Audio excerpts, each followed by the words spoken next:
Cadets, ladies and gentlemen, it is an honor and a pleasure for me to get this opportunity to speak to you today. I'm delighted to be in Hellas, I'm delighted to be in Athens and at this Air Force base, the Air Force Academy. The program looks excellent and there is no place better to be than right here, right now. Let me offer my message for today. The bottom line is that we airmen are illiterate when it comes to theory, strategy and doctrine. We are smart in so many ways, masters of technology, but we are rather uneducated when it comes to conceptual thinking. Conceptual thinking is perhaps more important now than it has been in a long time because of the new security landscape. We also have a strained economy, so it requires us to rethink how we invest our force structure. It's not that we have to do more with less, it's more that we have to do things differently than we did in the past. We cannot afford to remain intellectually lazy when shaping the future air power. We have to think big. Alexander the Great did not get his nickname because he was thinking small.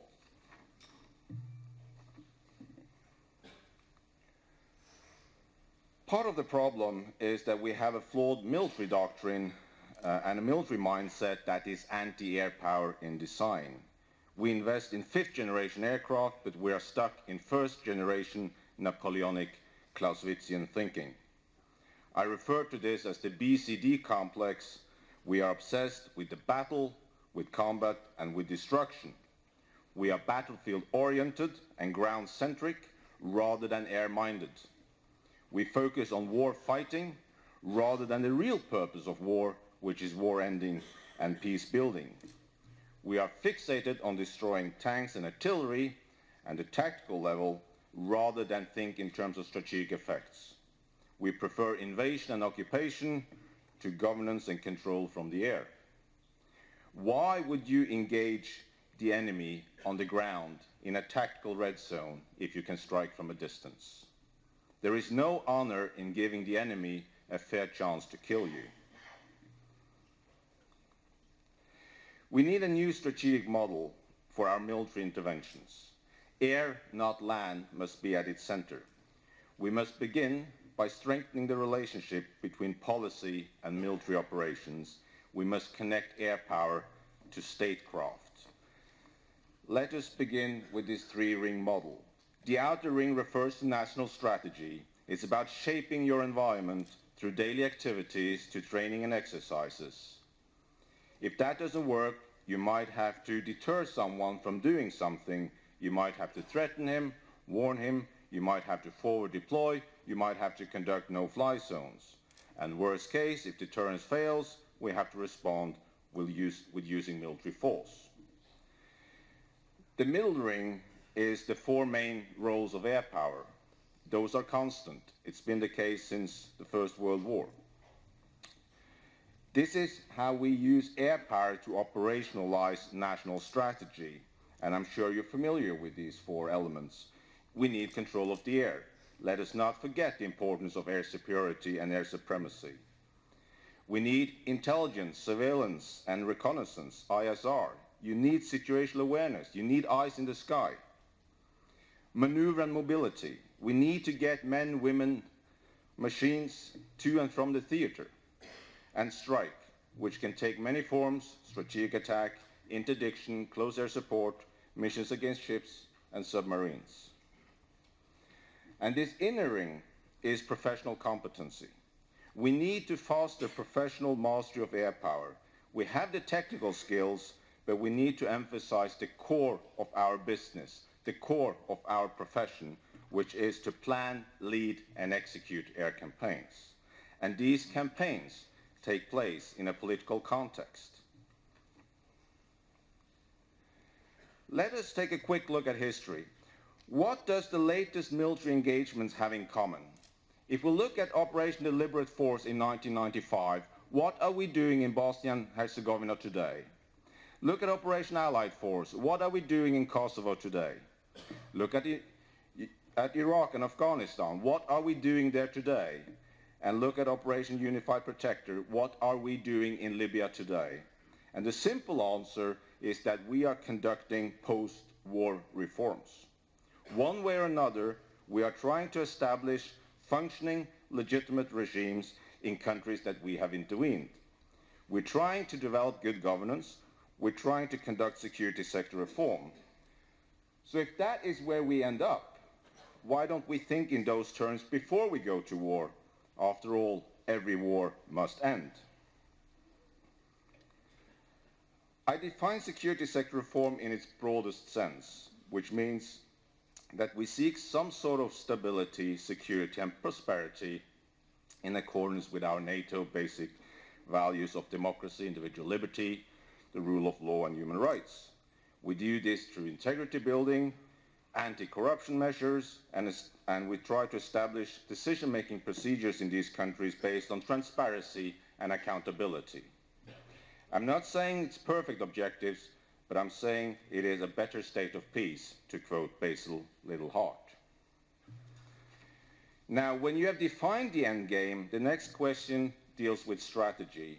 And strategy, to me, is very easy and very difficult. It is the art of winning by matching ends, ways, and means. And I suggest a twofold strategy where we look at friends and foes as system of systems. On one hand, you need to punish the bad guy. You might have to destroy something. You might have to kill someone. We are talking about war. But it's better if you can to paralyze the system, to prevent it from taking action. And you can do that through the strategy of paralysis. You seek to disgrade and disrupt, disintegrate and deny, disable and damage. We know this from the theories of John Warden and John Boyd and others. But if you want to change the regime, you have to think about the replacement early on, and that is the tricky part. Consequently, you need to support an alternative to the regime that you're paralyzing, and that is the strategy of empowerment. You strengthen friendly forces by educating and encouraging, by establishing and enhancing, by educating and enriching. These are the elements of empowerment. In other words, you should seek to find a strategy that strengthens friend and weakens foe. Now, with that in place, with the ends and the ways in place, we can talk about means and air capabilities. And to me, it's not about flying faster, higher, or further. It's about key characteristics. It's about what air power brings to the political table. Let me offer 8 elements. First, air power is unique compared to ground and naval forces when it comes to deployability. They have a very high degree of readiness. Air forces can be deployed very fast and be ready for action immediately. Second, air power is unique compared to ground and naval forces when it comes to responsiveness. We can act and react in minutes rather than days and weeks. We can return to the scene fast if the opponent does not comply. Third is scalability. Air power can be used as little or as much as you prefer. You can start and stop in seconds and minutes. You can go instant. You can go gradual. 4 is accuracy. Air power can act with an unprecedented precision from a distance. We all know the old Murphy's Law. If you can hit the enemy, he can hit you. That's not necessarily true anymore. 5 is lethality. You can be as lethal as you want. Big or small bombs, kinetic or non-kinetic. 6, air power is not risk-free, but we can operate at lower risk to enemy lives and own lives compared to ground forces, being in theater. Boots on the ground means casualties. 7, you give the political masters and the military commanders a flexible tool. They get options. If you ask a politician what he wants, it's always options, options, options. And 8, you can achieve strategic rather than merely tactical effects with air power.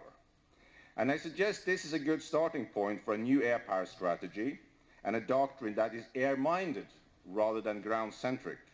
This is the way out of the Freudian battle, combat, and destruction complex. And this is not parochialism. We need to think about what makes air power unique, rather than think about air power as an extension of ground warfare. And these are the unique characteristics. So this is what I mean by an air model rather than a land model. We use air power for strategic effect. Our point of departure should be to connect air power to national and international policy rather than view it in terms of the battlefield. We must seek to affect the enemy as a political, social, economic system rather than the classic military order of battle. And we have to think clearly, coherently, and creatively about how to match ends, ways, and means. It's fun to talk about JAS Gripen and Eurofighter and Rafale and F-22 and F-35 and Mirage, but it's necessary that we talk about concepts, strategy, and doctrine. And this is the model we can build on. It might be a start. To succeed, ladies and gentlemen, we must master the air power profession itself. And here is what I suggest we do. We stop using air power as a substitute for its military predecessors. We must move away from the olden way of war. Rather, we must link air power to national policy and strategic effect. That is its rationale. Air power is a continuation of policy by other means. We must also become serious promoters of ideas rather than only machines, and we must think lateral and creative about the science and technology, but we must combine the art of air power with the science of air power. And finally, this is how I suggest we do it. We need to establish intellectual hubs for mastering air power history, strategy, theory and doctrine, and move beyond the land model of today. We need to create educational campaigns for politicians to explain to them what air power brings to the table, what's in it for them. That's when they will accept to invest in air power. And consequently, we must identify a team of officer scholars whose task is to communicate the strategic value of air power to the public, to the politicians, and to fellow officers. We need to sell air power, and we should do that by presenting its record and its potential. Generals, distinguished guests, colleagues and friends, in order to shape the future of air power, we must master conceptual thought. We have been conceptually illiterate and strategically blind for far too long. Our new concept must be air-centric and air-minded. The Hellenic Air Force should have an advantage because you have the tradition of philosophy and conceptual reasoning. All you have to do is identify the officers who should follow in the footsteps of Socrates, Plato, and Aristoteles. The coming together of ethos, pagos, and logos will shape the future of air power. Thank you for listening to me.